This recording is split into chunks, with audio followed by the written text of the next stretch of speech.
இன்றைய தியானம். கர்த்தருடைய வேதத்தின்படி நடக்கிற உத்தம மார்க்கத்தார் பாக்கியவான்கள். சங்கீதம் 119:1. ஆண்டவரும் இரட்சகருமாகிய இயேசு கிறிஸ்துவின் நாமத்தினாலே இந்த காலை வேளையில இன்றைய தியான நிகழ்ச்சியின் வாயிலாக உங்கள் ஒவ்வொருவரையும் சந்திப்பதில் நான் கிறிஸ்துவுக்குள் மிக்க மகிழ்ச்சி அடைகிறேன். பிரியமானவர்களை, சங்கீதக்காரன் எழுதுகிறார், கர்த்தருடைய வேதத்தின்படி நடக்கிற உத்தம மார்க்கத்தார் அவர்கள்தான் பாக்கியவான்கள். யார் பாக்கியவான்கள்? கர்த்தருடைய வேதத்தின்படி நடக்கிறவர்கள். அவங்களுக்கு இன்னொரு வார்த்தை சொல்லப்பட்டிருக்கு, உத்தம மார்க்கத்தார். அவங்க தான் blessed people, அவங்க தான் பாக்கியவான்கள். 1 சங்கீதம் 1 முதல் 3 வரை உள்ள வசனத்தை நம்ம வாசிக்கிறோம்.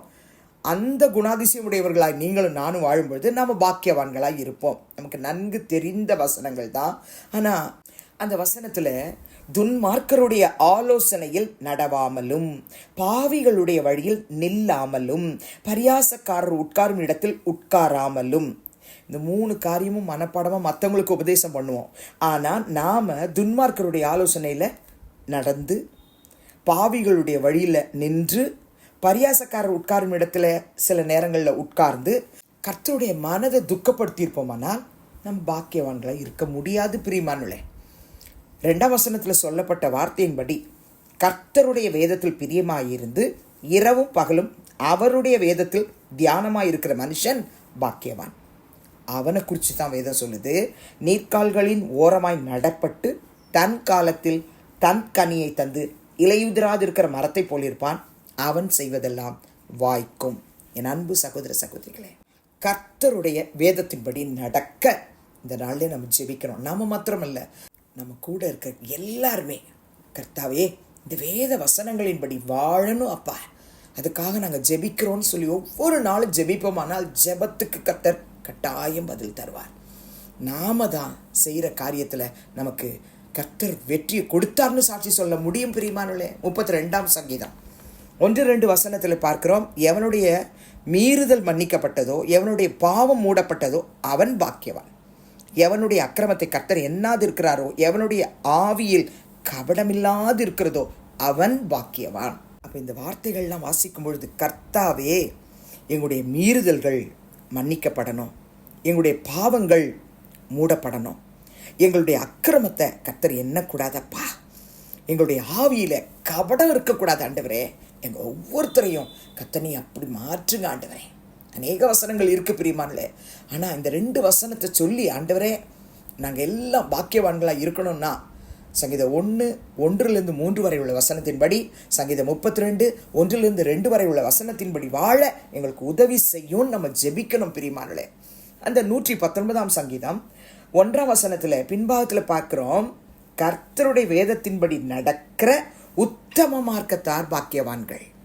நீங்கள் எசேக்கியேல் 11ஆம் அதிகாரம் 19ஆம் வசனத்தை வாசித்து பாருங்கள். கர்த்தர் சொல்றாரு, அவர்கள் என் கட்டளைகளின்படி நடந்து என் நியாயங்களை கைக்கொண்டு அவைகளின்படி செய்ய நான் அவர்களுக்கு ஏக இருதயத்தை தந்து அவர்கள் உள்ளத்தில் புதிய ஆவியை கொடுத்து, கல்லான இருதயத்தை அவர்கள் மாம்சத்திலிருந்து எடுத்து போட்டு சதையான இருதயத்தை அவர்களுக்கு அருளுவேன், அவங்க தான் என் ஜனமாக இருப்பார்கள், நான் அவங்க தேவனாக இருப்பேன்னு சொல்கிறார்.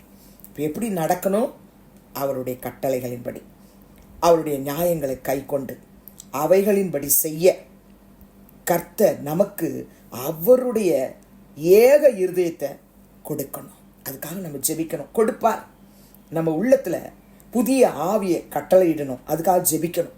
கல்லான இருதயத்தை எடுத்து போட்டு கர்த்தர் சதையான இருதயத்தை நமக்கு அருளணும். அருளுவேன்னு சொன்னார்.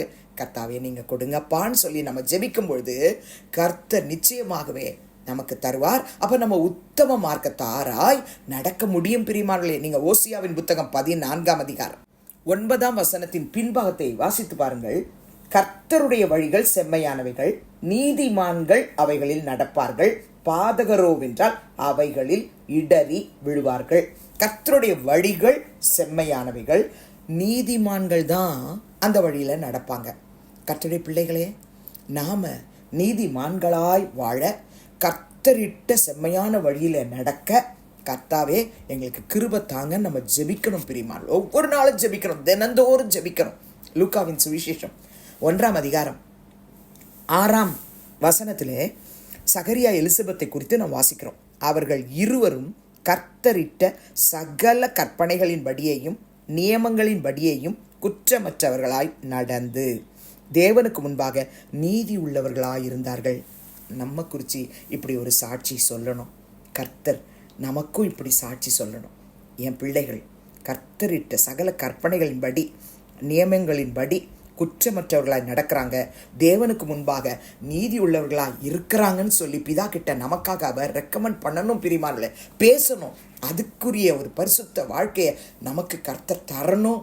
அப்படிப்பட்டவர்களாக இருக்கும்பொழுது தான் நம்ம பாக்கியவான்கள், பாக்கியவதிகள். 1 தெசலோனிக்கேயர் 4ஆம் அதிகாரம் 1-2 ஆகிய வசனத்திலே அப்போஸ்தலனாகிய பவுல் தெசலோனிக்கே மக்களுக்கு எழுதும்பொழுது, அன்றியும் சகோதரரே, நீங்கள் இன்னென்ன பிரகாரமாய் நடக்கவும் தேவனுக்கு பிரியமாய் இருக்கவும் வேண்டும் என்று நீங்கள் எங்களால் கேட்டு ஏற்றுக்கொண்டபடியே அதிகமாய் தேரும்படிக்கு கர்த்தராகிய இயேசுவுக்குள் உங்களை வேண்டிக் கொண்டு புத்தி சொல்லுகிறோம். கர்த்தராகிய இயேசுவினாலே நாங்கள் உங்களுக்கு கொடுத்த கட்டளைகளை அறிந்திருக்கிறீர்களே. அப்போஸ்தலனாகிய பவுல் சொன்ன அந்த கட்டளைகளின்படி தெசலோனிக்கேய மக்கள் வாழ்ந்திருக்கிறார்கள். அவங்க எந்த கட்டளை கொடுத்தாங்க? பரிசுத்த வேதத்தில் உள்ள கட்டளைகள், கற்பனைகள், அதை தான் சொல்லி கொடுத்தாங்க தெசலோனிக்கே மக்களுக்கு. அதை அவங்க கீப்பப் பண்ணாங்க. நாமும் ஜெபிக்கலாமா? அன்பின் பிதாவே, இயேசுவின் நாமத்தில் உடைய சமூகத்துக்கு நாங்கள் வருகிறோம். 119ஆம் சங்கீதம் 1ஆம் வசனத்தின்படி கர்த்தருடைய வேதத்தின்படி நடக்கிறவர்களாய் என்னையும் எங்களையும் மாற்றும். உத்தம மார்க்கத்தாராய் உத்தம வழியிலே, செம்மையான வழியிலே நாங்கள் நடக்க எங்களுக்கு உதவி செய்யும். துதிகர மகிமை உமக்கு செலுத்துகிறோம். இயேசுவின் நாமத்தில் வேண்டிக் கொள்கிறோம் பிதாவே, ஆமென். கிறிஸ்துவுக்குள் பிரியமானவர்களே, இந்த நாளிலே கர்த்தர் தாமே உங்களோடு கூட இருப்பாராக, உங்களை ஆசீர்வதிப்பாராக, உங்களை நடத்துவாராக. ஆமென்.